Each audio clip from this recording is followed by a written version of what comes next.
Good morning, bird brains. On the Triumph today. It's been a while since I've been on this thing, and it's actually a funny reason why I haven't been on this thing. So it all happened off camera, unfortunately. The last video, I think it's the last video I did with the Triumph, I picked up these black levers. Well, I put these on. The brake side's very, very, very touchy to the point where you have to have it perfectly adjusted, or either one, your front brakes are engaged all the time, or two, your brake light is on all the time. So basically, when the switch presses in, it turns the brake light off. So it's kind of like a reverse switch, if that makes any sense.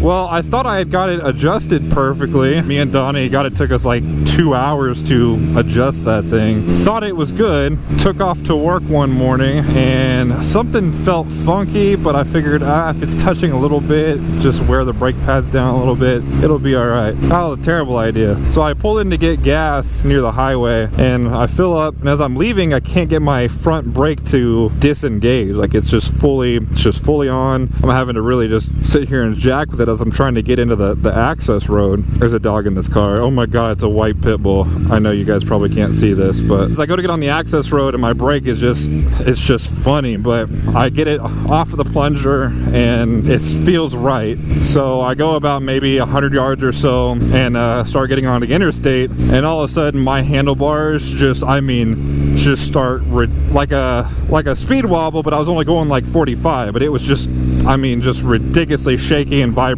Yes. So I don't freak out. I freaked out a little bit because I started thinking of all the terrible things that could happen if one side locked up and the other didn't. There's no way you can really recover from that. You're going down no matter how good of a rider you are. So I just kind of kept it at 45, stayed kind of on the shoulder of the interstate until the next exit, which was like 3 miles away.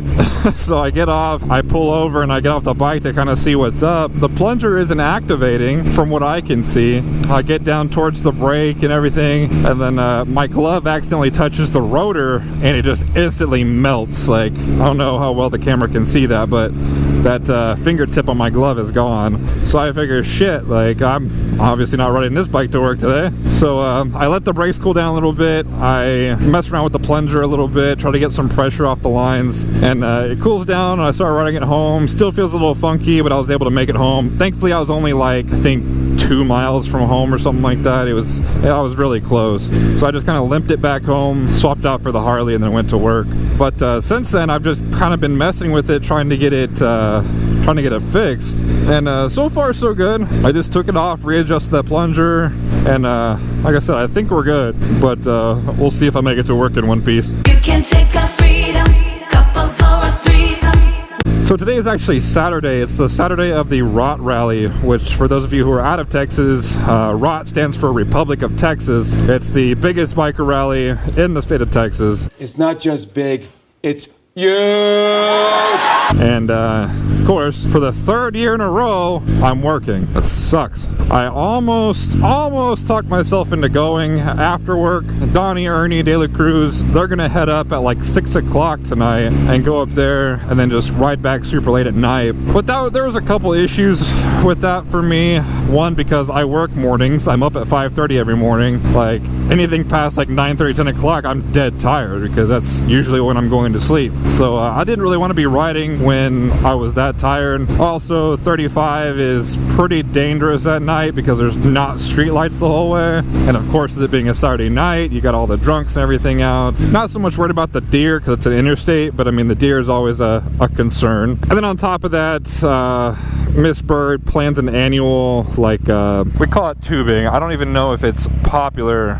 I would assume so. Anywhere there was a river, people would go tubing. Basically, you just get an inner tube, put it in the river, you hop in the inner tube, and you float down the river. But that's huge here in South Texas. If it's summer and you're not tubing, then you're not a Texan, basically. But every year, Miss Bike and Bird schedules a tubing trip for pretty much all of our friends, some of our family, things like that. And it happened to fall on ROT weekend. Thanks, babe. So I can't go Sunday, and we have to get up pretty early to go tubing. So I don't want to be coming home at like midnight, 1 o'clock in the morning, and then having to wake up at 6 or 7. So I said, you guys just go on without me. I'm gonna be a little bitch and stay home and go to sleep at like like 7 o'clock. But Miss Bikenberg does have a painting class tonight, so my friends are all out of town and my girlfriend's out painting, so I don't know. I might try to go get into some shenanigans. We'll see. I checked all the bike night calendars and everything, and there really wasn't anything planned, but that doesn't mean anything here in San Antonio. I'm fast as fuck, boy! I also just stopped by the Triumph store today, or maybe not today. I'll see if they're open on my way home. But I finally got some fairing bolts for these side pieces. I ordered them like 2.5 weeks ago, and they still haven't called me, so I'm gonna stop by and say like, hey, where are my bolts at though?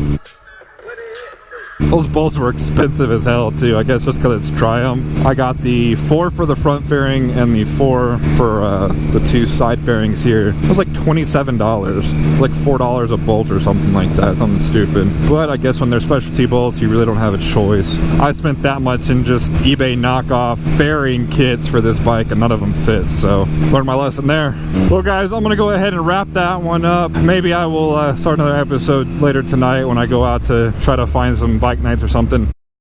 But until then, if you like this video, go and hit that like button. If you haven't already, go ahead and punch that subscribe button. And as always, thank you for watching, and I'll see you guys next time. When you wanna give me that, you purchase a plane ticket. Around town when I bust it down.